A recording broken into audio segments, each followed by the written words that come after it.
ভাবা যায় 6 বছরের একতরফা ভালোবাসাও একদিন পূর্ণতা পেতে পারে। চলুন শুনে নিই এই মিষ্টি ভালোবাসার গল্প। আমাদের বাড়িটা ছিল একটা জমজমাট প্রাণবন্ত যৌথ পরিবার। কাকাত্তো জ্যাঠাত্তো ভাই বোন ভরা সারাদিন যেন হাসি আনন্দের মেলা। ঠিক পাশের বাড়িটাও ছিল অনেকটাই আমাদের মতো। সেই বাড়িতে থাকতো রামদাদারা। আমাদের পরিবারের সঙ্গে তাদের সম্পর্কও ছিল খুব ভালো। আমার জেঠতুতো বোন কেয়ার সঙ্গে রামদাদার প্রেম চলছিল অনেক দিন ধরে, আর দুপক্ষই সেটা জানতো এবং মেনে নিত। রামদাদা তখন আদালতে গ্রুপ সি স্টাফ হিসেবে কাজ করত। একদিন রামদাদার পিসি বেড়াতে এলেন তাদের বাড়িতে, সঙ্গে তার এক ছেলে স্বর্ণদীপ আর একটি মেয়ে। মেয়েটি ক্লাস 8-এ পড়ে আর ছেলেটি HS পরীক্ষা দিয়ে এসেছে। সে দেখতে শান্ত, কম কথা বলতো।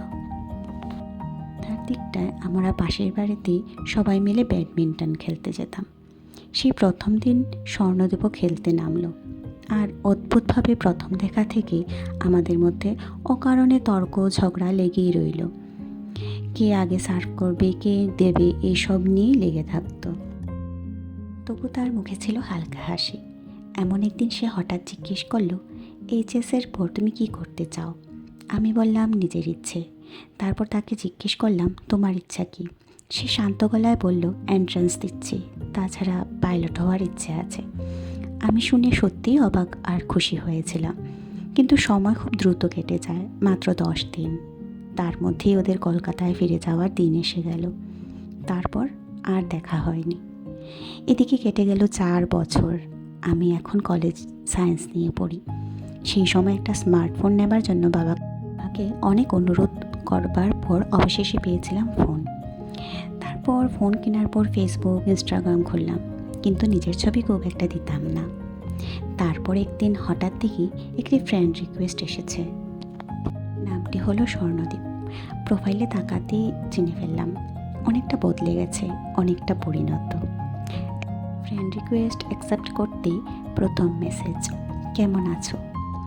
সেই দিনই জানলাম সে এখন সত্যি পাইলট ট্রেনিং করছে, আর হ্যাঁ, সে দিদির বিয়েতে আসবে। এরপর প্রায় প্রতিদিনই আমাদের কথা হতো, যেন 4 বছর আগে সেই 10টা দিনের গল্পগুলো আবার ফিরে আসছিল। অবশেষে এলো দিদির আশীর্বাদের দিন। অনেক ভিড়, অনেক আত্মীয়। হঠাৎ দেখলাম সে দাঁড়িয়ে আছে। বললাম, ও একবার তাকালো, তারপর হালকা হেসে বলল, তুমি তো অনেক বড় হয়ে গেছো। আমি চোখ সরিয়ে নিলাম, কিন্তু মনটা কেমন যেন দুলে উঠল। 4 বছর আগে সেই ব্যাডমিন্টন কোর্ট, সেই হাসি, সেই ঝগড়া সব মনে পড়ে গেল। কখন যে এই গল্প শেষ হলো, আবার নতুনভাবে শুরু হলো, আমি নিজেই বুঝতে পারিনি। ভাবছো কি এখানেই গল্পটা শেষ? না, আমাদের জীবনে যেটা ঘটতে চলেছে সেটাই এই গল্পের আসল মোড়। দেখে নিও পার্ট 2-তে, একদম মিস করো না। এই গল্পটি ভালো লাগলে একটা লাইক করে দিও, আর চ্যানেলে নতুন আসলে সাবস্ক্রাইব করে দিতে ভুলে যেও না।